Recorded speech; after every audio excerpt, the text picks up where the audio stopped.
Hey guys, welcome back to my channel. So for today's video, we're going to be talking all things quarantine.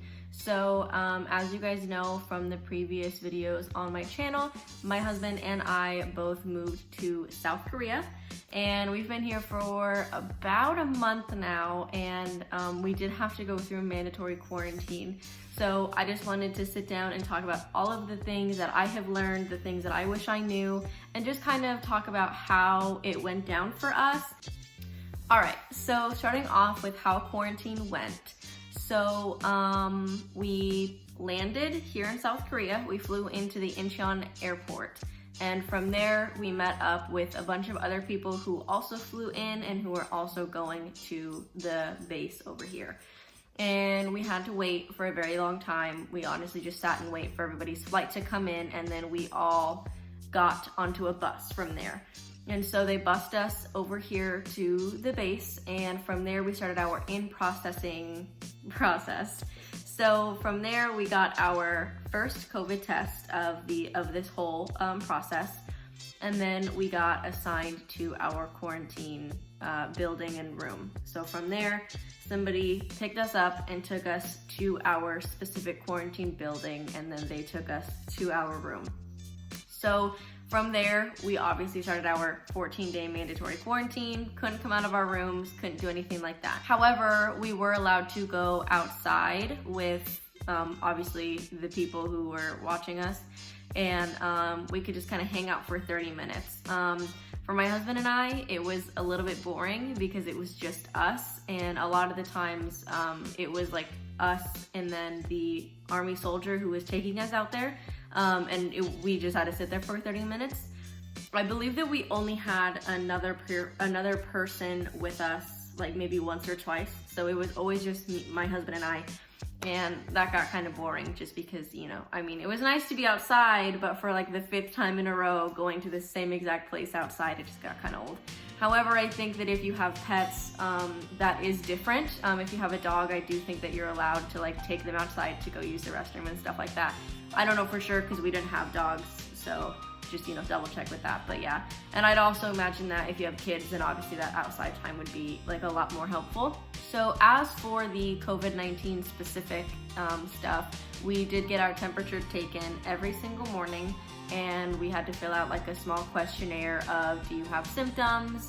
Have your symptoms changed? And then obviously if you had a temperature, then you probably would have been taken somewhere else, or I honestly have no idea. But yeah, that was our daily routine while we were in quarantine on the COVID-19 side. Other than that, we honestly just hung out. They do provide you with 3 meals a day. Breakfast and dinner are both hot meals from the DFAC, and lunch was a like boxed meal. It wasn't MRE, so don't get scared, but it was a boxed meal that was mediocre, but you know, when you gotta eat, you gotta eat. So yeah, so now that we went through the basis of how quarantine worked, I'm gonna get into the points that I think are important and the things that I think are important for you to do if you're heading to quarantine. So yeah, let's go ahead and get on into that. All right, so point number 1 is to bring everything you would need for 14 days. Now, obviously, if you're PCSing over here, then you'll probably have quite a bit of stuff anyway. But I personally did not take into consideration quarantine. I knew I would have to do it, and I was planning on having to do it from day 1, but clothes-wise, I did not plan for that. So I really didn't bring a whole lot of like comfy clothes, and I regret that a lot because you are only allowed 1 day during quarantine to do laundry. And for us, that was day 7. Towards the end of our stay, we were told that was changing and that it would be the first 72 hours and the last 72 hours.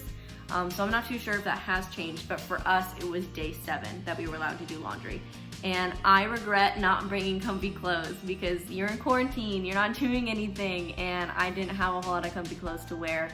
So definitely take that into consideration. And same thing with the toiletries, you know, make sure that you have 14 days worth of shampoo, conditioner, body wash, all of that great stuff. Along with toiletries, make sure to bring your own towels. I honestly forgot all about it. and it sucked because we had to order 2 towels from the PX. Now, you can order stuff from the PX. For us, it was a pain in the butt to try and do, but you can. So, you know, if you have room, try and bring towels because they're not provided for you and it sucks. So yeah, definitely be prepared. Number 2 is to make sure to bring your electronics. So my husband and I both have our laptops. He did have a PS4 with him at the time. We didn't have a TV or anything to watch it on because you don't get a TV while you're in quarantine. So if you just have your phone, that's probably gonna be a pain in the butt to try and watch movies or TV shows on. So make sure to have a decent device to watch movies and TV shows on while you're there. You do get free Wi-Fi per room, and it was pretty decent. However, being overseas, we did notice that Hulu didn't work for us. It may work for you, we just really couldn't figure out how to make it work. And then for everything else besides Netflix, we had to get a VPN. And it's beneficial for us now anyway, but that was a big thing that we noticed, was that we didn't have access to Disney Plus, or I believe Prime Video we couldn't get, or like anything like that. So we had to get a VPN. So my 3rd tip is to be prepared to clean. I don't know about all of the quarantine rooms or buildings, but ours was pretty dang dirty. We were in a quarantine support group type of thing on Facebook, and from what they said was that theirs was also pretty dirty. So just be prepared to clean. My husband and I both brought shower shoes because we were just prepared for the worst, and we definitely needed them. So take that into consideration too. Shower shoes. The bathroom was nasty. We were given Clorox wipes, paper towels, and 2 things of hand soap. That's all they gave us to clean with. We did request for a broom and a dustpan, and they did give us that. But other than that, that's all that we got. So be prepared to kind of, you know, get creative and try and clean with those things because it was definitely needed. So for point number 4, we're going to move into food. So like I said in the beginning, they did provide us with the 3 meals a day, and that was breakfast, lunch, dinner. Like I said, breakfast is a hot meal. So most of the time we got like scrambled eggs, some form of like a meat, like sausage links. A couple of times we got sausage patties. I think once or twice we got bacon, and that was pretty good. And then we usually got either like a grits or oatmeal type of thing, very, very bland, or we got potatoes, and those were pretty good. And then most of the time we got some kind of a sweets option. So we got like maybe 2 small pancakes, a Belgian waffle, or French toast sticks, and those were my favorite. But that was typically our breakfast option. And then for drinks, we got to choose from orange juice, grape juice, orange soda, grape soda, or Gatorade. So most of the time we chose to do orange juice. For lunch, you either got, like I said, it was a boxed meal. It wasn't hot. And you usually would get peanut butter and jelly, which was like 2 tortillas with, you know, peanut butter and jelly, and then a couple snacks. Or you got tuna or chicken, and it was just like little tuna packets that you would like put onto crackers or whatever they would give you. And those were okay. I mean, you know, they're not gonna be that great, but they were definitely edible. And then for dinner changed quite a bit. Sometimes we would have pasta, sometimes we would have some sort of a meat or chicken or pork chops, or like, it was really whatever the DFAC made that day. But the dinners were pretty good. And then with that, they would usually serve it with a slice of cake. And then per meal, you got the same options for drinks. So that never changed. So besides the food that they give you, you are able to order food. So for us in our area of the post that we were in, we could order from Pizza Hut, Subway, Anthony's Pizza, and Popeyes. And that definitely came in handy. We ordered it a lot. So on the days that we would order food, we would just let the people there know that we wouldn't be having the DFAC food, and then they wouldn't give it to us. Also, like I said, you are able to order stuff through the PX. They don't have a whole lot of food options, so for us, we really did use it for food. But your husband's sponsor or whoever is the service member should have a sponsor whenever they come over here, and that person is going to be a lifesaver.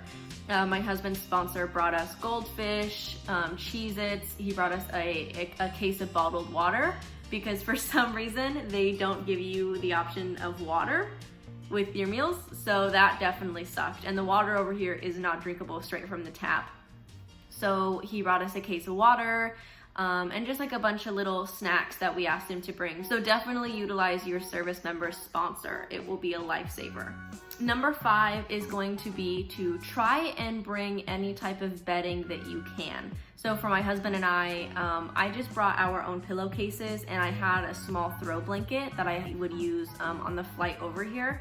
And I wish that I would have brought an extra blanket or sheets or anything like that, because in quarantine, all they gave us was a flat sheet to cover the mattress with.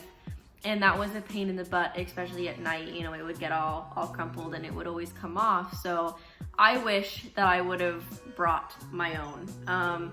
Obviously, you know, sometimes you don't have space or stuff like that, but definitely take that into consideration. All right, so I think that's going to conclude my video of the things that I wish I would have known during quarantine and the things that I think that you should remember to bring with you during your quarantine. I hope that this video helped you, and I hope that your quarantine is a lot smoother than ours. So good luck if you're coming over here, and good luck if you have to come into quarantine.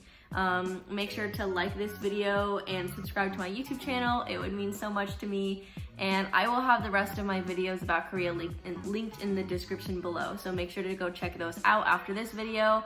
And I will see you guys next time. Bye!